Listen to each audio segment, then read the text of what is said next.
سیرت خاتم الانبیاء محمد مصطفیٰ۔ عنوان: کامیابی کی ابتدا۔ حج کے دنوں میں مکہ میں دور دور سے لوگ حج کرنے آتے تھے۔ یہ حج اسلامی طریقے سے نہیں ہوتا تھا، بلکہ اس میں کفریہ اور شرکیہ باتیں شامل کر لی گئی تھیں۔ ان دنوں یہاں میلے بھی لگتے تھے۔ نبی کریم اسلام کی دعوت دینے کے لیے ان میلوں میں بھی جاتے تھے۔ آپ وہاں پہنچ کر لوگوں سے فرماتے تھے، کیا کوئی شخص اپنی قوم کی حمایت مجھے پیش کر سکتا ہے، کیونکہ قریش کے لوگ مجھے اپنے رب کا پیغام پہنچانے سے روک رہے ہیں۔ نبی کریم منی کے میدان میں تشریف لے جاتے، لوگوں کے ٹھکانے پر جاتے اور ان سے فرماتے، لوگو، اللہ تعالی تمہیں حکم دیتا ہے کہ تم صرف اسی کی عبادت کرو اور کسی کو اس کا شریک نہ ٹھہراؤ۔ نبی کریم کا تعاقب کرتے ہوئے ابو لہب بھی وہاں تک پہنچ جاتا اور ان لوگوں سے بلند آواز میں کہتا، لوگو، یہ شخص چاہتا ہے تم اپنے باپ دادا کا دین چھوڑ دو۔ نبی کریم ذو الحجاز کے میلے میں تشریف لے جاتے اور لوگوں سے فرماتے، لوگو، لا الہ الا اللہ کہہ کر بھلائی کو حاصل کرو۔ ابو لہب یہاں بھی آ جاتا اور آپ کو پتھر مارتے ہوئے کہتا، لوگو، اس شخص کی بات ہرگز نہ سنو، یہ جھوٹا ہے۔ نبی کریم قبیلہ کندہ اور قبیلہ کلب کے کچھ خاندانوں کے پاس گئے۔ ان لوگوں کو بنو عبداللہ کہا جاتا تھا۔ اپنے ان سے فرمایا، لوگو، لا الہ الا اللہ پڑھ لو فلاح پا جاؤ گے۔ انہوں نے بھی اسلام کی دعوت قبول کرنے سے انکار کر دیا۔ اب بنو حنیفہ اور بنو عامر کے لوگوں کے پاس بھی گئے۔ ان میں سے ایک نے آپ کا پیغام سن کر کہا، اگر ہم آپ کی بات مان لیں، آپ کی حمایت کریں اور آپ کی پیروی قبول کر لیں، پھر اللہ تعالی آپ کو آپ کے مخالفوں پر فتح عطا فرما دے تو کیا آپ کے بعد یہ سرداری اور حکومت ہمارے ہاتھوں میں آ جائے گی؟ یعنی انہوں نے یہ شرط رکھی کہ آپ کے بعد حکمرانی ان کی ہوگی۔ جواب میں اپنے ارشاد فرمایا، سرداری اور حکومت اللہ کے ہاتھ میں ہے، وہ جسے چاہتا ہے سونپ دیتا ہے۔ اس کے بعد اس شخص نے کہا، تو کیا ہم آپ کی حمایت میں عربوں سے لڑیں، عربوں کے نیزوں سے اپنے سینے چھلنی کرا لیں، اور پھر جب آپ کامیاب ہو جائیں تو سرداری اور حکومت دوسروں کو ملے؟ نہیں، ہمیں اب کی ایسی حکومت اور سرداری کی کوئی ضرورت نہیں۔ اس طرح ان لوگوں نے بھی صاف انکار کر دیا۔ بنو عامر کے یہ لوگ پھر اپنے وطن لوٹ گئے۔ وہاں ان کا ایک بہت بوڑھا شخص تھا۔ بوڑھا ہونے کی وجہ سے وہ اس قدر کمزور ہو چکا تھا کہ ان کے ساتھ حج کے لیے نہیں جا سکا تھا۔ جب اس نے ان لوگوں سے حج اور میلے کے حالات پوچھے تو انہوں نے نبی کریم کی دعوت کا بھی ذکر کیا اور اپنا جواب بھی اسے بتایا۔ بوڑھا شخص یہ سنتے ہی سر پکڑ کر بیٹھ گیا اور افسوس بھرے لہجے میں بولا، اے بنی عامر، تم سے بہت بڑی غلطی ہوئی۔ کیا تمہاری اس غلطی کا کوئی علاج ہو سکتا ہے؟ قسم ہے اس ذات کی جس کے قبضے میں میری جان ہے، اسماعیل علیہ السلام کی قوم میں سے جو شخص نبوت کا دعویٰ کر رہا ہے جھوٹا نہیں ہو سکتا، وہ بالکل سچا ہے۔ یہ اور بات ہے کہ اس کی سچائی تمہاری عقل میں نہ آ سکے۔ اسی طرح نبی کریم نے بنو ابس، بنو سلیم، بنو غسان، بنو محارب، بنو فزارہ، بنو نظر، بنو مرہ اور بنو ازرا سمیت کئی قبیلوں سے بھی ملے۔ ان سب نے آپ کو اور بھی برے جوابات دیے۔ وہ کہتے، آپ کا گھرانہ اور آپ کا خاندان آپ کو زیادہ چاہتا ہے، اسی لیے انہوں نے آپ کی پیروی نہیں کی۔ عرب قبیلوں میں سب سے زیادہ تکلیف یمامہ کے بنو حنیفہ سے پہنچی۔ مسیلمہ کذاب بھی اسی بدبخت قوم کا تھا جس نے نبوت کا دعویٰ کیا تھا۔ اسی طرح بنو ثقیف کے قبیلے نے بھی آپ کو بہت برا جواب دیا۔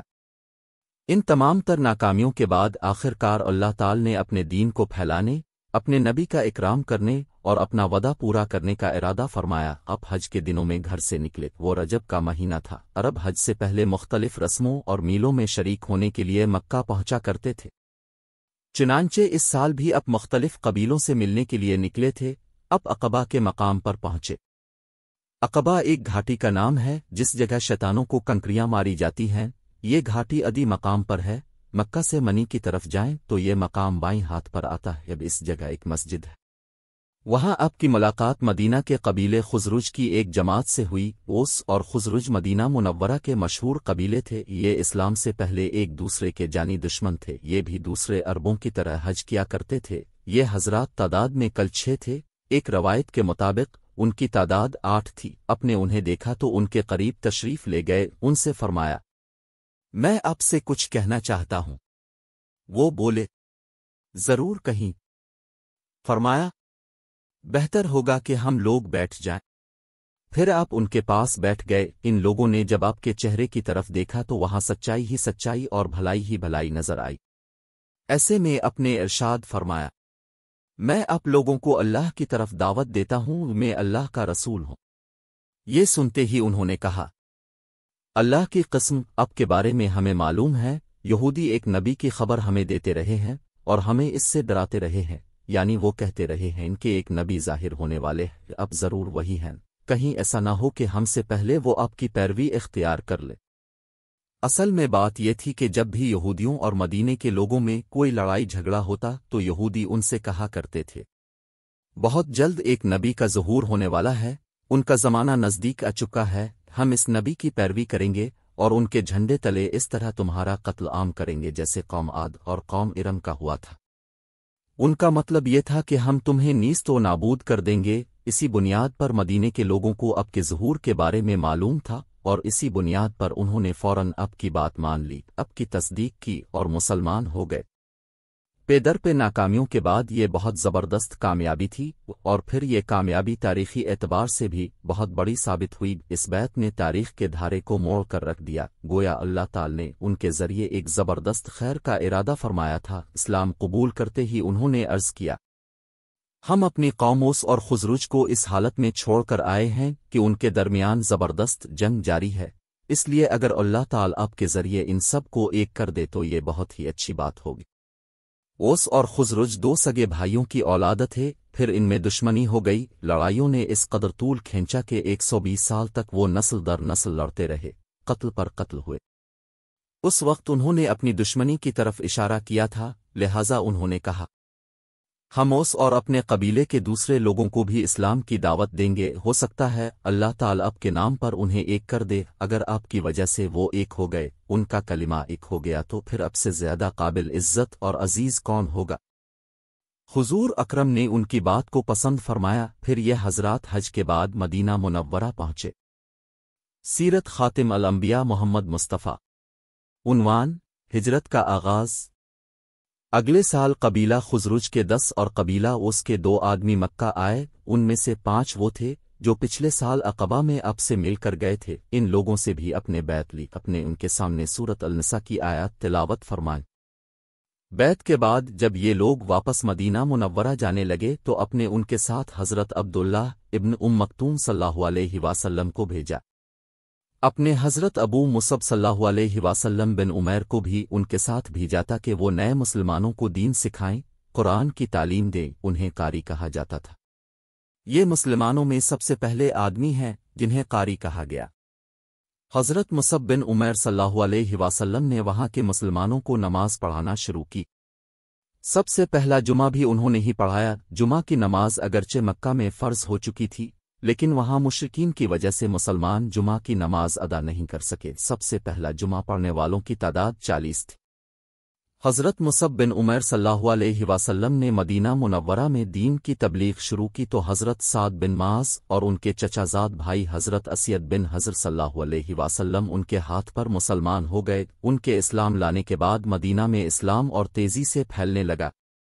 اس کے بعد حضرت مصعب بن عمیر صلی اللہ علیہ وسلم حج کے دنوں میں واپس مکہ پہنچے۔ مدینہ منورہ میں اسلام کی کامیابیوں کی خبر سن کر اب بہت خوش ہوئے۔ مدینہ منورہ میں جو لوگ السالہ میم لا چکے تھے، ان میں سے جو حج کے لیے آئے تھے، انہوں نے فارغ ہونے کے بعد منی میرات کے وقت اب سے ملاقات کی جگہ اور وقت پہلے ہی طے کر لیا گیا تھا۔ ان لوگوں کے ساتھ چونکہ مدینہ سے مشرک لوگ بھی آئے ہوئے تھے اور ان سے اس ملاقات کو پوشیدہ رکھنا تھا، اس لیے یہ ملاقات رات کے وقت ہوئی۔ یہ حضرات کل 73 مرد اور 2 عورتیں تھیں۔ ملاقات کی جگہ عقبہ کی گھاٹی تھی، وہاں ایک ایک دو دو کر کے جمع ہو گئے۔ اس مجمع میں 11 آدمی قبیلہ اس کے تھے۔ پھر آپ تشریف لائے۔ آپ کے چچا حضرت عباس بن عبد المطلب بھی ساتھ تھے، ان کے علاوہ آپ کے ساتھ کوئی نہیں تھا۔ حضرت عباس صلی اللہ علیہ وسلم بھی اس وقت تک مسلمان نہیں ہوئے تھے۔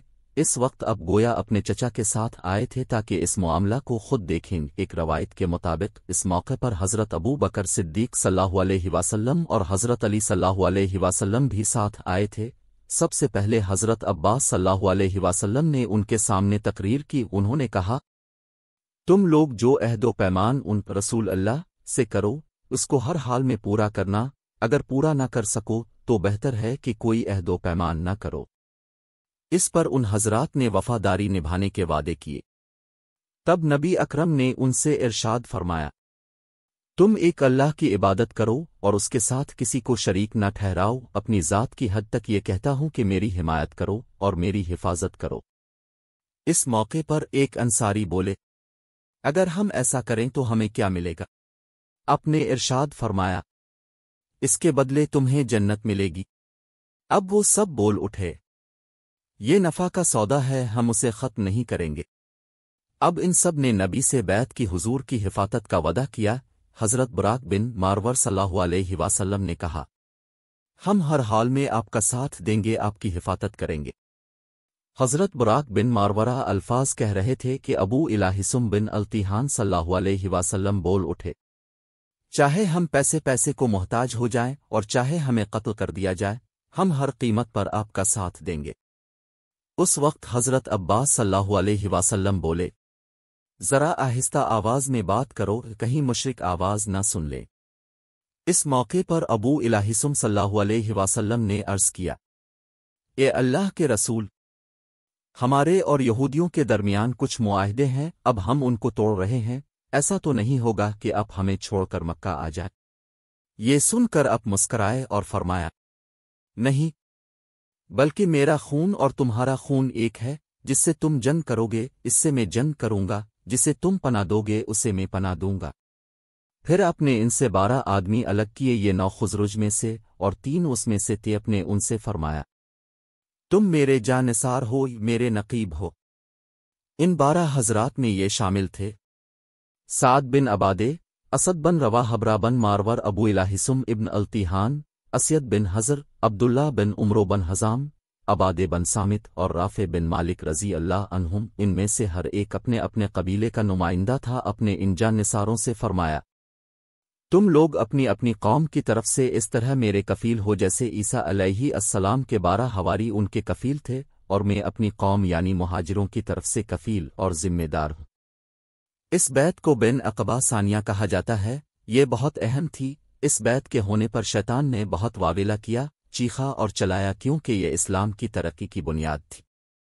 جب یہ مسلمان مدینہ پہنچے تو انہوں نے کھل کر اپنے اسلام قبول کرنے کا اعلان کردائلانہ نمازیں پڑھنے لگے۔ مدینہ منورہ میں حالات سازگار دیکھ کر نبی کریم نے مسلمانوں کو مدینہ منورہ کی طرف ہجرت کرنے کا حکم دیا، کیونکہ قریش کو جب یہ پتہ چلا کہ نبی اکرم نے ایک جنگجو قوم کے ساتھ ناطہ جوڑ لیا ہے اور ان کے ہاں ٹھکانہ بنا لیا ہے، تو انہوں نے مسلمانوں کا مکہ میں جینا اور مشکل کر دیا، تکالیف دینے کا ایسا سلسلہ شروع کیا کہ اب تک ایسا نہیں کیا تھا۔ روز بروز صحابہ کی پریشانیاں اور مصیبتیں بڑھتی چلی گئیں۔ کچھ صحابہ کو دین سے پھیرنے کے لیے طرح طرح کے طریقے آزمائے گئے، طرح طرح کے عذاب دیے گئے۔ آخر صحابہ نے اپنی مصیبتوں کی فریاد اب سے کی اور مکہ سے ہجرت کر جانے کی اجازت مانگ۔ حضور اکرم چند دن خاموش رہے، آخر ایک دن فرمایا، مجھے تمہاری ہجرت گاہ کی خبر دی گئی ہے، وہ یثرب ہے یعنی مدینہ۔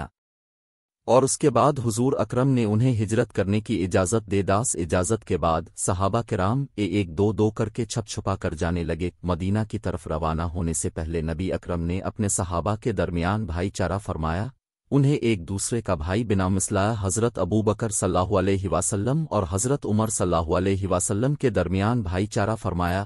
اسی طرح حضرت حمزہ صلی اللہ علیہ وسلم کو حضرت زید بن حارثہ صلی اللہ علیہ وسلم کا بھائی بنایا۔ حضرت عثمان صلی اللہ علیہ وسلم کو حضرت عبد الرحمن بن عوف صلی اللہ علیہ وسلم کا بھائی بنایا۔ حضرت عبادے بن سامت صلی اللہ علیہ وسلم اور حضرت بلال صلی اللہ علیہ وسلم کے درمیان، حضرت مصعب بن عمیر صلی اللہ علیہ وسلم اور حضرت سعد ابن ابی وقاص کے درمیان، حضرت ابو عبیدہ بن الجرہ صلی اللہ علیہ وسلم اور حضرت ابو حذیفہ صلی اللہ علیہ وسلم کے غلام حضرت سالم صلی اللہ علیہ وسلم کے درمیان، حضرت سعید بن زید صلی اللہ علیہ وسلم اور حضرت طلحہ بن عبید اللہ صلی اللہ علیہ وسلم کے درمیان، اور حضرت علی رضی اللہ کو خود اپنا بھائی بنایا۔ مسلمانوں میں سے جن صحابہ نے سب سے پہلے مدینہ کی طرف ہجرت کی، وہ رسول اکرم کے پھوپھی زاد بھائی حضرت ابو سلمہ عبداللہ بن عبداللہ مخزوم صلی اللہ علیہ وسلم ہیں۔ انہوں نے سب سے پہلے تنہا جانے کا ارادہ فرمایا۔ جب یہ حبشہ سے واپس مکہ آئے تھے تو انہیں سخت تکالیف پہنچائی گئی تھیں۔ آخر انہوں نے واپس حبشہ جانے کا ارادہ کر لیا تھا، مگر پھر انہیں مدینہ کے لوگوں کے مسلمان ہونے کا پتہ چلا تو یہ رک گئے، اور ہجرت کی اجازت ملنے پر مدینہ روانہ ہوئی۔ مکے سے روانہ ہوتے وقت یہ اپنے اونٹ پر سوار ہوئے اور اپنی بیوی سلمہ رضی اللہ عنہا اور اپنے دودھ پیتے بچے کو بھی ساتھ سوار کر لیا۔ جب ان کے سسرال والوں کو پتہ چلا تو وہ انہیں روکنے کے لیے دوڑے اور راستے میں جا پکڑا، ان کا راستہ روک کر کھڑے ہو گئے۔